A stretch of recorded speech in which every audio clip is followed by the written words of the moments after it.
Ken here. I wanted to take some time in this video to talk about something really important if you're going to build cigar box guitars, especially if they're going to be played by other people, and that's grounding.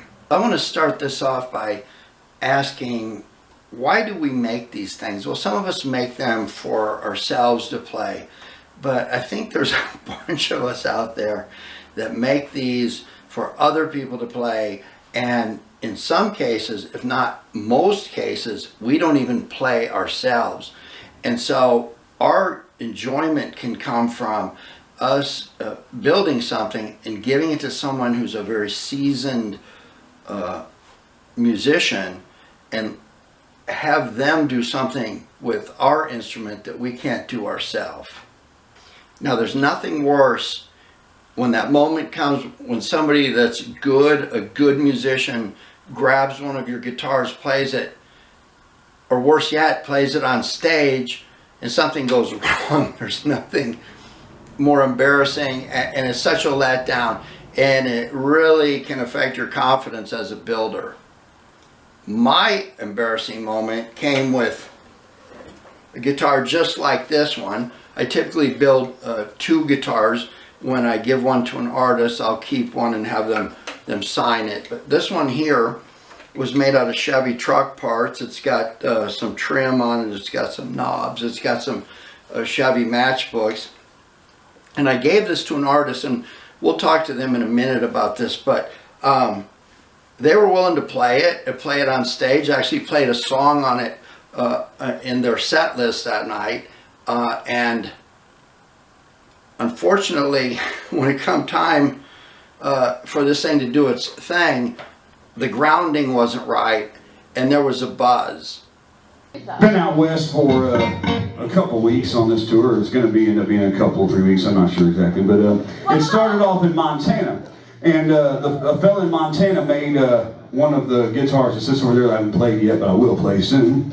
And a fella right here made this thing for me, right here, this 3-string right here. So it's kind of neat. I've had two guitar builders out on this tour, seeing me play the guitars they built for me. So this one right here is a 3-string cigar box guitar. And there's more to this one than the ones I usually play. I usually play ones that are way more simple. This is a lot nicer than the ones I usually play, actually. It's more like a real instrument. But I have to keep my arm on this, I forgot. Okay. It's got a little issue. We fixed it by, I have to ground it to myself. So I might be electrocuted. Let's see. Now if I touch this, sometimes when you do this, you touch something, you get electrocuted. I'm good. I'm okay, I'm good. That guitar I made you out of the Chevy parts, it just amazed me how you could just pick it up. It had a grounding problem. You taught me the importance of grounding instruments. Yeah. And it's something not a lot of people know to do, and it only is a big problem because we play so many different places all over the world. We encounter varying degrees of electricity. So you are responsible for the ball canning lid pieces on the tailpiece, but I so appreciate your playing. I really appreciate your playing, Reverend. Thank you. There, what a gracious man, a great artist Reverend Peyton is. So let me walk you through the tailpiece step by step and how to make sure your strings are grounded so you don't have an embarrassing moment. Let's start by talking about where the problem in this guitar being grounded started. And it started with an assumption. The assumption was that about 70, 72, when these trim pieces came out, they were still using metal. Well, this is kind of metal, but it's what's called pot metal. And so it's not magnetic. Typically, something that will ground your strings is going to be magnetic. You'll see that the magnet sticks to that. This is just a magnet, a small magnet. Magnet sticks to that, sticks to about everything. It even sticks to this bolt I put on here, and the wire and the solder as a fixed later. But little did I know, it doesn't stick to this at all, and that was the problem. So my fix to this ultimately was to use the canning jar lid and some copper tape underneath it. But let's talk about what kind of materials you could use for this and what you can't. Let's say I have a favorite license plate that I want to use up, and I've got some scrap left from it. It doesn't stick. And it's got nothing to do with Nevada. California doesn't work either, see? Let's say I want to use my favorite beverage, cut a piece of this and put it on here. Well, sorry. This can might make a great alcohol stove, but it's not magnetic, so it's not going to work here. Let's say I've got a season theme guitar and I would like to use this bear that we all know that comes with a product. Well, again, it's not magnetic. Maybe I found this Ponderosa Ranch cup at a yard sale from the show Bonanza. Maybe I'd like to cut it up and theme it to a Western guitar. Well, look at that. That would work. Well, let's say I want to use some of the stuff here in this pile, but it's not magnetic, so it wouldn't ground. I could always put a piece of this copper tape underneath it, put it on here on the wood after my string keepers are inserted here. Then I put this on top, and then put, you know, something like that over the top of it. But you're still kind of always going to wonder, is it going to work? So my favorite combination is something that is magnetic, like that, with the tape underneath it. And again, that gives me some options. Like I could use this or a Christmas cookie tin or something like that. So always find out if the material you're using, if you can ground it. Now, one thing I want to tell you about these canning lids is they're magnetic, but they've got a coating on the back side. It's still magnetic, but I still like to run this over a belt sander and rough it up, so I get metal shining through here. And let's do that and see what it looks like. There we go, a couple seconds on the belt sander, and we're going to have good metal to metal contact. Next, let me take a piece of scrap wood of a cutoff from a neck, and I'll show you step by step how to do this part. Okay, here's that piece of scrap wood. It's the width of the tail piece that you saw on the other guitar. You can see that I've found the center. You always notice that I find the center of everything I'm doing. And this edge right here of the blue tape represents where the box lid would sit. So you would have about that much sticking out. Again, the center line is marked there. And this would be where the boxes would be routed down a bit, whatever that height needs to be. So just picture all this in your mind. Now I'm going to need 4 holes here, maybe 2 here and 2 here. I don't want to put them all in a row. That causes a lot of stress right in a line. Whenever you can break that line up of stress, you want to do that. So 2 here, wider. Doesn't really matter if these are wider or if these are the center ones or whatever. But anyway, I'm going to need 4 holes here, and I've got a way to do that predictably. I've made this template. Notice it has 4 small holes. Those are going to be pilot holes for my keepers. And then you notice I've made a cut right here that shows where the center is. So I can line this up with the center. And then I take a small clamp and hold everything together like so. And now I'm going to use a very small bit and drill here through my template to put my starter holes or my pilot holes into the wood. So I just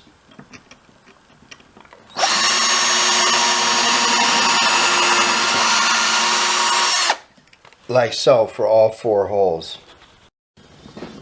There we go. Now I just pull the clamp off, and there's my 4 holes nice and centered up. Now what I need to do is take and drill those pilot holes all the way through on this piece of wood here.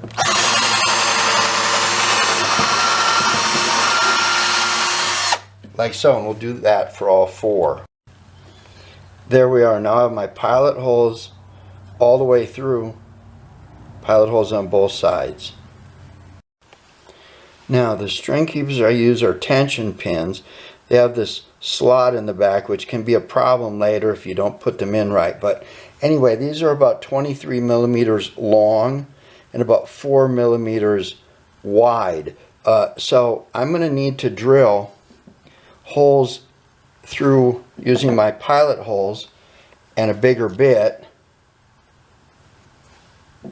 And I'm going to drill these holes here. Now I'm going to use my pilot holes. I'm going to start and drill a little bit into the bottom side and then drill through the top. That way the holes don't get all bugged out. So let's see what that looks like on one of them. So I'm going to take the bigger bit, find my pilot hole, drill a little bit like so, and then I'm going to go to the other side and drill all the way through. And that way I've got a really nice clean hole that's not all bugged out on both sides. So now I'm going to drill the other 3. And there we go. Both sides nice and clean. Now these tension pins with the slot to the back of the guitar are going to drive into each one of these holes. Again, if you put these the other way, the strings will slip out, it will cut through the wood, and your tailpiece will be ruined. So one more time, slot to the back, and I just tap these in like so. It's got a snug fit. Now, you see this is sticking out. You have to adjust this because most of the time your guitar tail necks are like 2 pieces thick. So you're going to have to route some of that out. And I'll show you how to do that right now. But you want to have a little bit of this sticking up, ideally. So it's like this, so your string keepers, those little round things at the end of the strings, aren't snagging up on everything. So it would ideally look like this. So let's look at how to do that right now with a router. What you don't want is you don't want that piece down here snagging on everything. So I know the length of the pin or the tension pin, and so I'm going to make a little notch here. First I'm going to cut this with a fine-tooth saw like this right here, and then I'm going to take a router and route this out. So this will be protected, this end piece of the string will be protected and won't snag on anything.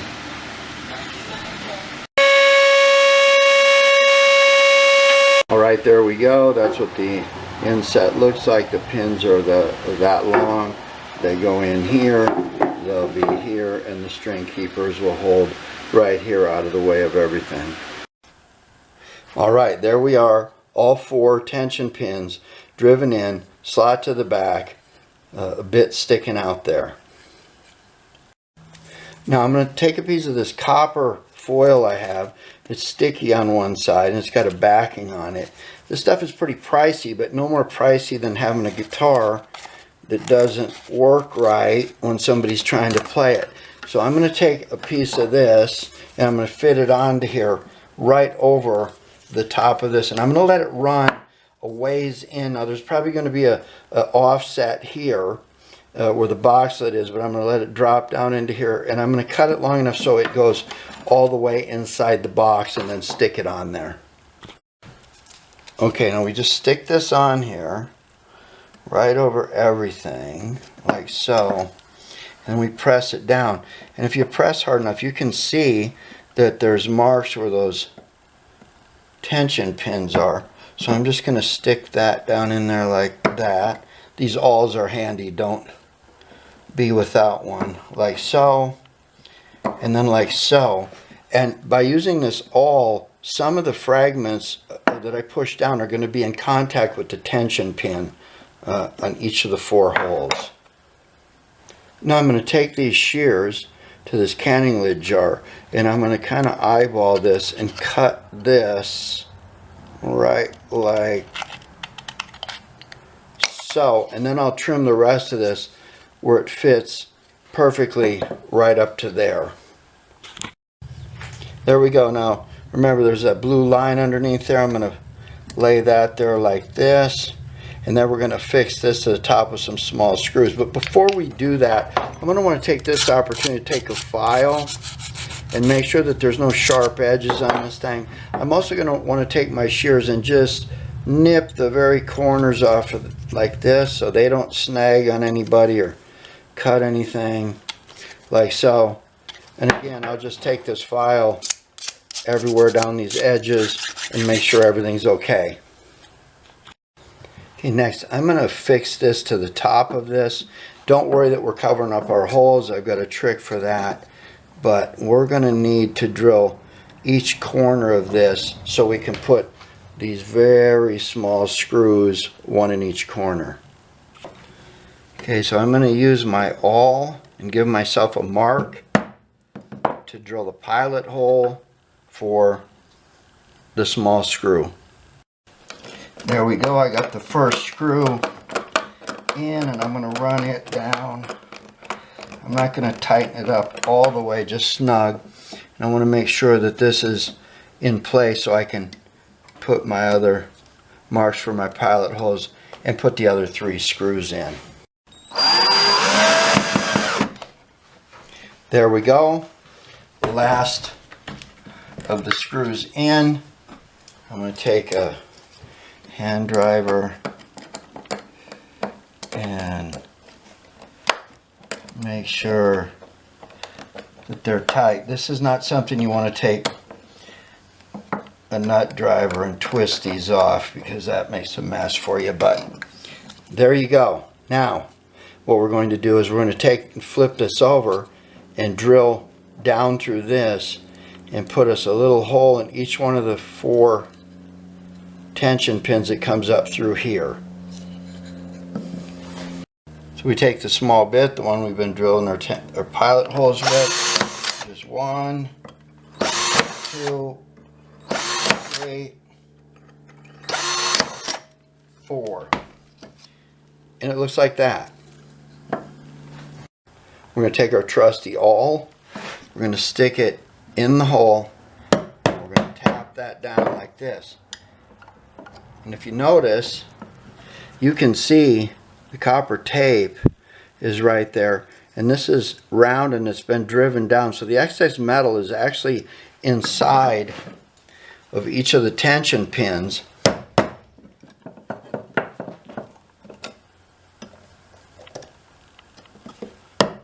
should be faster at this as many times as I've done it.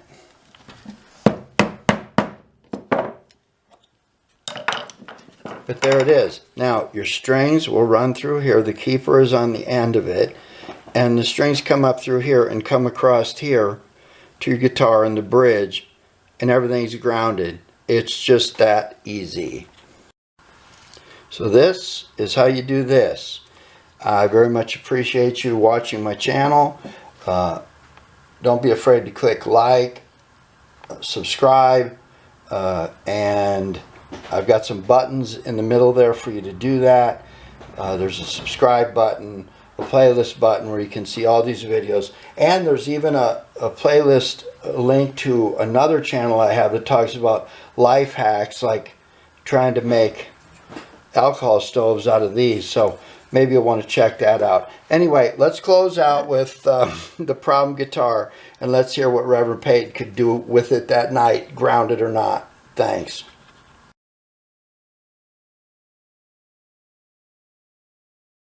But someone was asking me backstage about how I play guitar. They didn't quite understand. I don't think they quite believed when I said that my thumb plays bass and my fingers play the lead at the same time. Oh. But it's exactly what happens. There's no, pardon me, there's no loop pedals, there's no octave pedals, there's no effects pedals, no iPod, no laptop computer, just real human hands. So I'm gonna, real quick, I'm just going to show you how this one works. Because I like playing this thing. It's fun. It's got a lot of frets on it. So my thumb plays bass, right? My thumb plays bass, and my fingers, they play the lead. So like something like this.